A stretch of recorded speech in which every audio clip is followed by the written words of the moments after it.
आज हमने पढ़ने जा रहे हैं कंपाउंड प्रीपोजिशंस।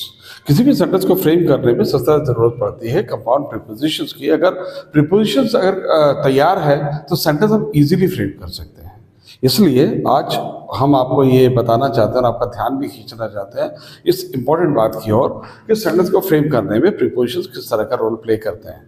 आज हम आपको पढ़ाने जा रहे हैं कंपाउंड प्रीपोजिशंस। बहुत सारे, मतलब मैं कहता हूं कि 200 कंपाउंड प्रीपोजिशंस आप लिख लीजिएगा ताकि आप लोगों को इंग्लिश को फ्रेम करने में बिल्कुल, नहीं तो कई बार क्या होता है कि हम लोग क्लिक नहीं कर पाते। जैसे मैं आपको एक एग्जांपल देता हूं, जैसा मैं यहां पर ये कहूं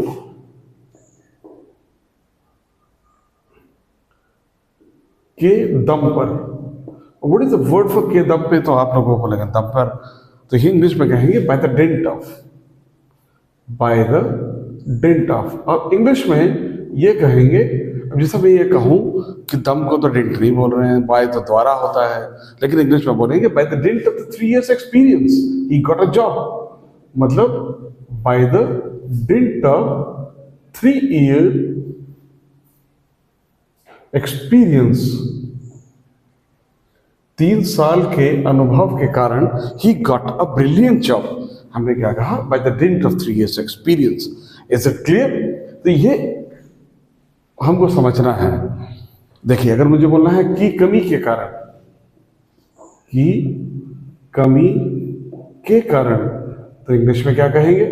कि कमी के कारण, फॉर द वांट ऑफ। आप ड्यू टू लेक ऑफ भी बोल सकते हैं, लेकिन फॉर द वांट ऑफ भी कह रहे हैं।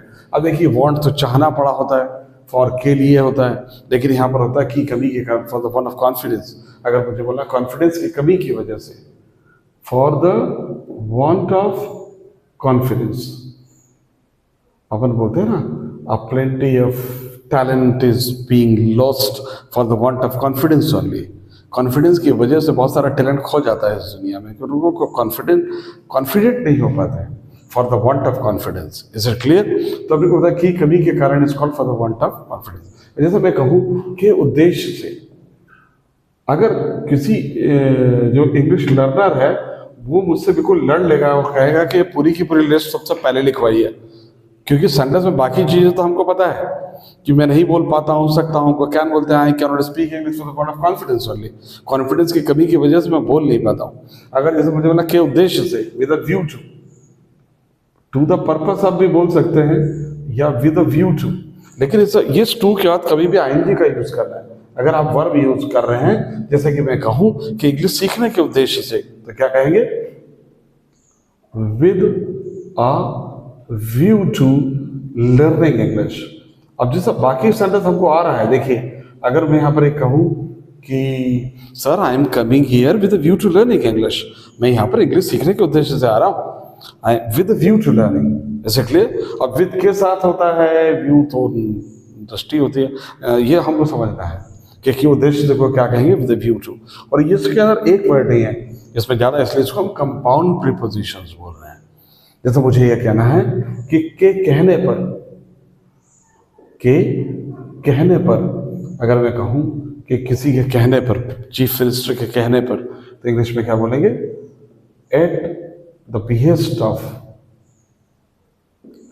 एट द इंस्टेंस ऑफ भी बोलेंगे। ये किसी की रिक्वेस्ट पे बोल देते हैं अपन, किसी की रिक्वेस्ट पे क्या कहेंगे? At the instance of, at the behest of. अगर मुझे बोलना है कि at the behest of the police, मतलब पुलिस के कहने पर, तो एट द बिहेस्ट ऑफ। अब एट का मतलब निकालने की कोशिश मत करना, नहीं तो फिर वही मुसीबत पड़ जाएगी।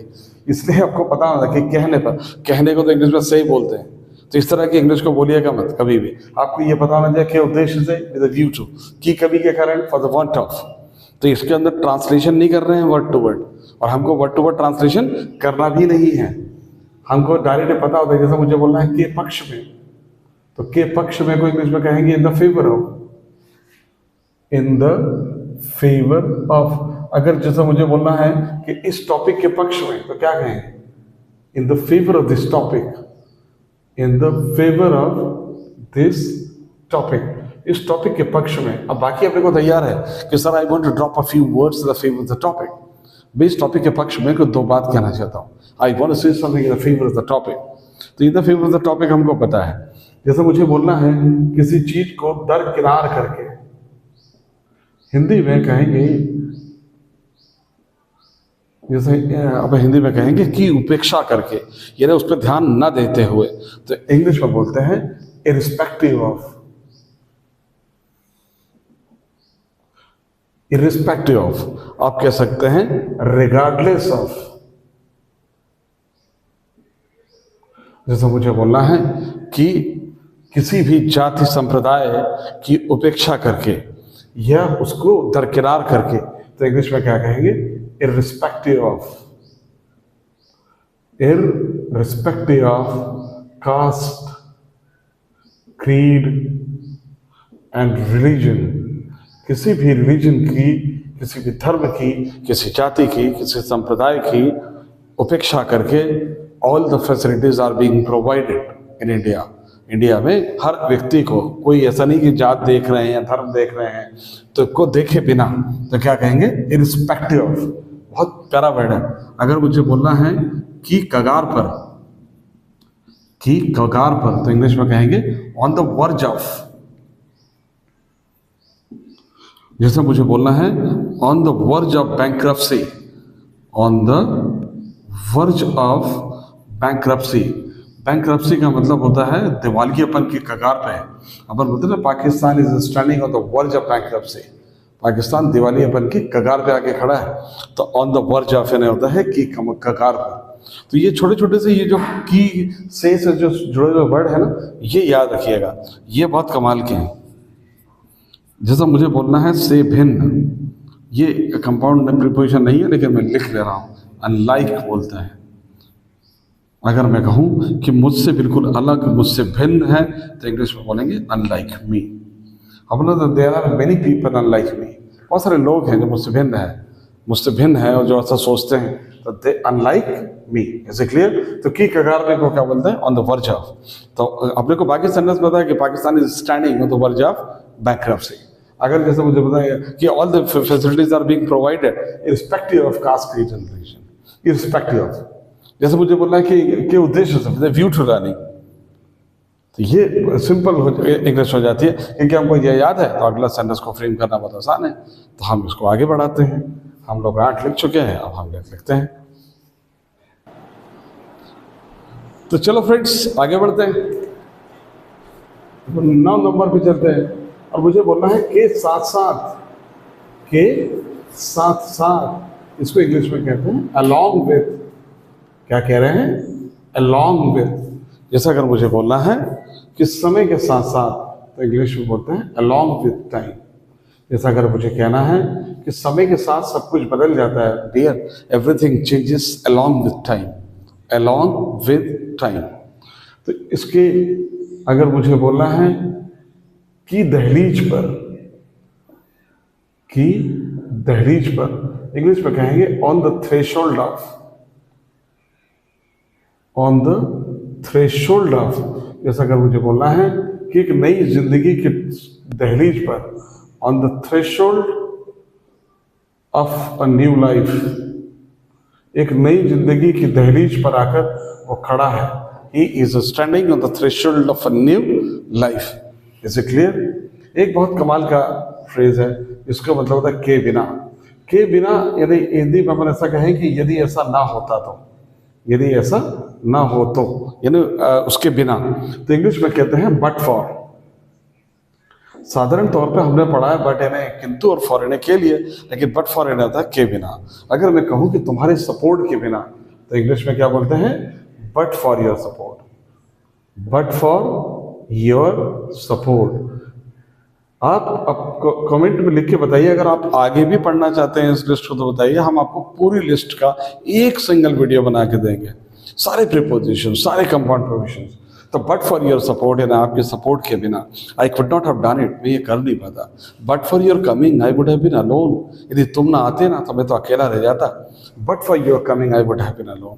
अब बट यानी किंतु, फॉर यानी के लिए, लेकिन यहाँ पर बट फॉर क्या हुआ, तो ये हो गया विदाउट, यदि तुम ना आते, but for your coming I would have been alone. तो के बिना को क्या बोला, बट फॉर। के दहलीज पर क्या था, ऑन द थ्रेशोल्ड ऑफ। तो छोटी छोटी सी चीजें आप याद रखिएगा। जैसे मुझे अगर बोलना है के बजाय, के बजाय, तो इंग्लिश में कहेंगे इंस्टीड ऑफ रादर देन भी यूज कर सकते हैं। जैसे मुझे कहना है कि दूसरों को कोसने के बजाय, तो इंग्लिश में क्या कहेंगे, इंस्टीड ऑफ कर्सिंग अदर्स। जैसा मुझे कहना है कि मुझ पर उंगली उठाने के बजाय तो तुम अपने गिरेबान में झांक के देखो। Instead of raising your finger at me you examine yourself in mirror, है ना। तो मैंने क्या कहा, instead of raising your finger, के बजाय, इसके बजाय, तो कोई भी उसको बुलाने के बजाय, है ना, उससे मिलने के बजाय, तो उस बजाय को इंग्लिश में क्या कहेंगे, इंस्टीड ऑफ। चलिए हम आगे बढ़ते हैं। अगर मुझे बोलना है के बावजूद, तो इसके बावजूद को इंग्लिश में कहते हैं इन स्पाइट ऑफ। देखिए इसमें एक बात ध्यान रखने लायक है कि एक वर्ड होता है डिस्पाइट। ये डिस्पाइट जो होता है ना, इसमें आफरे लगेगा। In spite of is equal to despite. अगर मुझे बोलना है कि कठिन मेहनत के बावजूद भी, तो इंग्लिश में बोलेंगे डिस्पाइट ऑफ हार्ड वर्क। गलत, despite hard work, in spite of hard work. Is it clear? अब he could not succeed in his career despite hard work. इसके बावजूद भी मैं आपसे एक बात कहना चाहता हूं, despite this I want to say one thing to you. अगर मुझे बोलना है का उल्टा, किसी चीज का उल्टा, तो इंग्लिश में बोलते हैं कॉन्ट्रेरी टू। अगर मैं कहूं कि कॉन्ट्रेरी टू माई एक्सपेक्टेशंस, मेरी रिजल्ट से बिल्कुल उलट, मेरी अपेक्षा से, मेरी उम्मीदों से बिल्कुल अलग रहा रिजल्ट। ये this result is contrary to my, है ना, टू माई एक्सपेक्टेशंस। तो मेरे बिल्कुल उसके, अगर मुझे बोलना है कि डर से, के डर से, देखिए तो इंग्लिश में क्या कहेंगे, for the fear of, for the fear of. जैसा मुझे कहना है कि खोने के डर से, है ना, या रिजेक्ट हो जाने के डर से, तो इंग्लिश में क्या कहेंगे, for the fear of being rejected. कई सारे बच्चे जो रिजेक्ट हो जाने, पैसे इसका फ्रेम है रिजेक्ट किए जाने से, इधर बी में एंजे लगा दिया, for the fear of being rejected many of the students lose their confidence. केवल किस लिए, रिजेक्ट हो जाने के डर से। किसी इंटरव्यू में जाते हैं उनको लगता है कि रिजेक्ट ना हो जाए, है ना, कुछ खोने के डर से। For the fear of, for the losing something, for the fear of losing something. तो की डर से को क्या कहा, फॉर द फियर ऑफ। का उल्टा क्या कहलाता है, कॉन्ट्रेरी टू। अगर मुझे बोलना के बावजूद, तो क्या कहेंगे, इन स्पाइट ऑफ। जैसा मुझे बोलना है कि की तुलना में, तो इंग्लिश में क्या कहेंगे, as compared to, as compared to. As against भी बोल सकते हैं, एज अगेंस्ट। जैसे मुझे बोलना है कि पिछले साल की तुलना में, तो इंग्लिश में क्या कहेंगे, as compared to last year. अगर मैं कहूं कि हिंदी की तुलना में, as compare to Hindi, English is quite easy, as compare to, तो एज कंपेयर टू का यूज करेंगे। Is it clear? तो की तहरीज पर, ऑन द थ्रेशोल्ड ऑफ, के साथ साथ अलॉन्ग विद, के बिना, बट फॉर, के बजाय, इंस्टीड ऑफ। और हमें लिख करके बताइए। अगर आपको बहुत सारी चीज़ें और पढ़ना है तो हमें बताते जाइए, हम आपको देते रहेंगे, एक एक चीज़ यहाँ पर क्लियर होगी। Thank you so much.